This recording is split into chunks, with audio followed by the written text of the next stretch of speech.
Olá pessoal, tudo bem? Sou a Duda, do Minha Visão de Cinema, e eu vou começar esse vídeo te fazendo uma pergunta.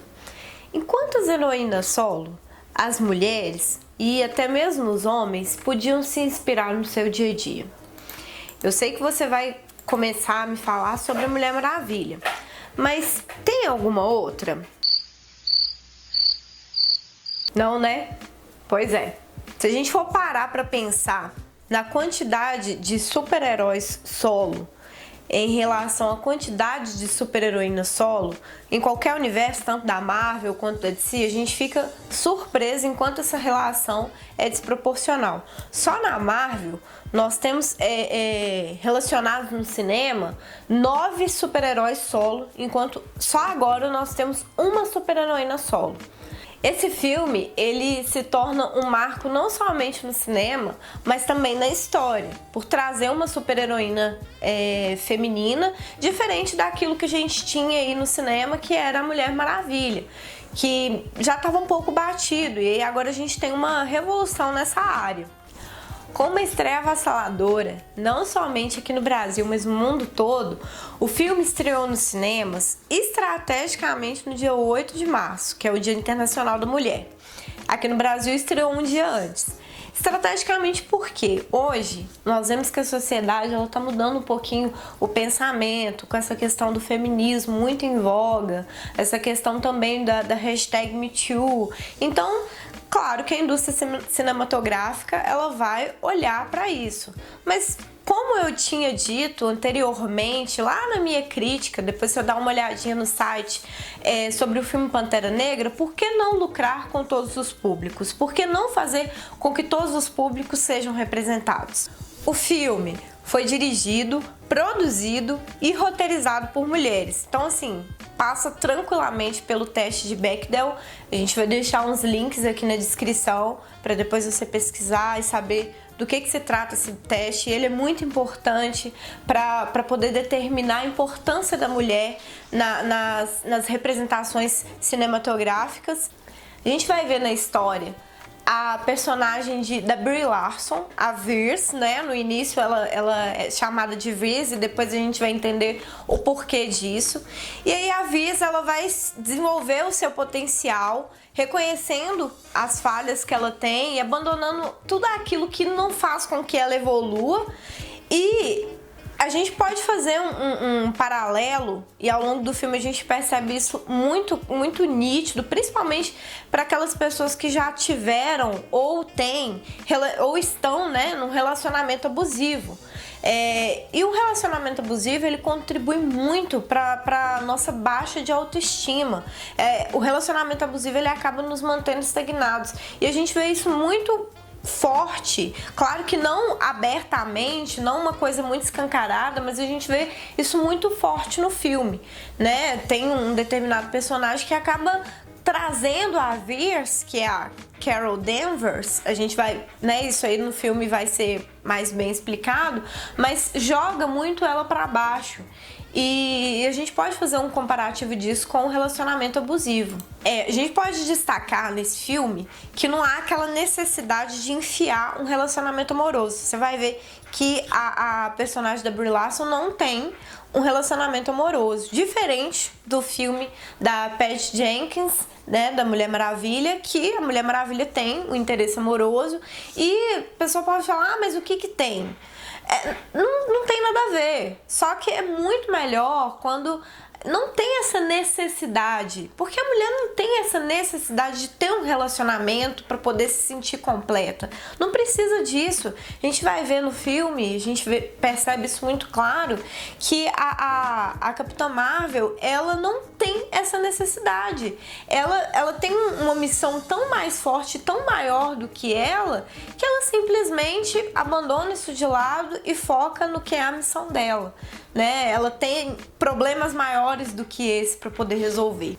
E o filme, como ele se passa nos anos 90, ele traz toda aquela nostalgia, principalmente para quem viveu naquela época, quem nasceu naquela época, assim como eu, traz aquela nostalgia dos anos 90, tanto na trilha sonora, que é uma trilha muito boa, quanto na ambientação, quanto até mesmo no próprio formato do filme, aquele estilo de buddy cop, né, que é dois policiais, né, no caso não são dois policiais naquela perseguição de carro. Tem uma cena bem bacana que traz bastante isso dos filmes dos anos 90, então é bem bacana, é bem nostálgico.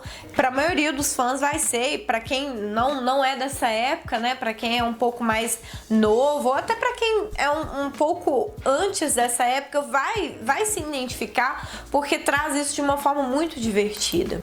O plot do filme, ele é um pouco óbvio, as piadas elas são um pouquinho forçadas em algum momento, mas o roteiro ele é bem ágil, ele é direto e assim, bem maduro, se você for comparar com o restante de filmes do universo da Marvel. Às vezes o ritmo acaba se perdendo um pouquinho, mas assim, não é nada que vai estragar a experiência no final do longa. O CGI, às vezes, ele acaba não convencendo muito, principalmente lá pelo final. Às vezes a cena não fica assim, não traz aquela verdade quanto a gente gostaria que fosse, mas a fotografia é muito boa, né? Tem um momento que a fotografia, eu falo que ela é poética, porque ela traz uma coisa muito bacana, uma leveza na cena, porque pede uma leveza e ao mesmo tempo uma certa profundidade na cena, porque ela pede. No momento que a Carol descobre quem ela é, de onde ela veio, e tudo começa a encaixar na cabeça dela, tudo começa a fazer sentido. E é bem poético, é bem bonita a cena. E falando nela, na Brie Larson, que na época que foi cotada para poder fazer o filme, foi muito criticada. Tinham várias atrizes que haviam sido sondadas para fazer o filme, mas ela foi a escolhida e ela recebeu muitas críticas devido ao próprio corpo e também porque quando surgiram os pôsteres e posteriormente quando o filme estreou, o pessoal falando que ela não era muito carismática, que ela não ria muito. Surgiu até na época algumas mulheres defendendo isso, colocando os pôsteres de super-heróis, mostrando que eles também não riam muito, que não fazia nenhum sentido ficar rindo demais, ficar, né, fazendo gracinha demais. E pelo contrário, vou dizer que quando a gente vê o filme, a gente percebe que ela é sim muito carismática, às vezes até um pouco além da conta. E na verdade, o que a gente precisa de lembrar é que a personagem dela enfrenta todo um machismo para poder ser inicialmente piloto militar. Então, assim, ela já tem que enfrentar toda uma situação chata, desde pequena, na verdade, que não acreditavam nela, e até quando ela decide por uma profissão que é essencialmente ocupada por homens. Até hoje é assim, né? Isso nos anos 90, muito mais.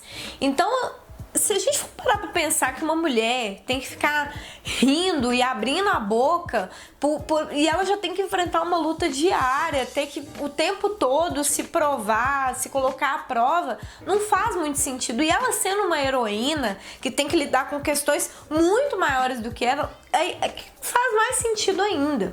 E assim, sobre a questão do corpo, né, dela não ter certos atributos, não faz nenhum sentido a gente pensar nessa erotização, porque mulheres comuns já são super-heroínas. E é muito bacana a gente ver isso em tela, que uma mulher tida como comum, que não tem nenhum grande atributo, é uma heroína, sabe? Então, isso é muito bacana, a gente consegue se identificar. Ela não precisa de ser nenhuma sex symbol para poder ser uma super-heroína. A gente tem que acabar com essa erotização da mulher nessa área do heroísmo, porque isso não existe. Na vida real, isso não existe.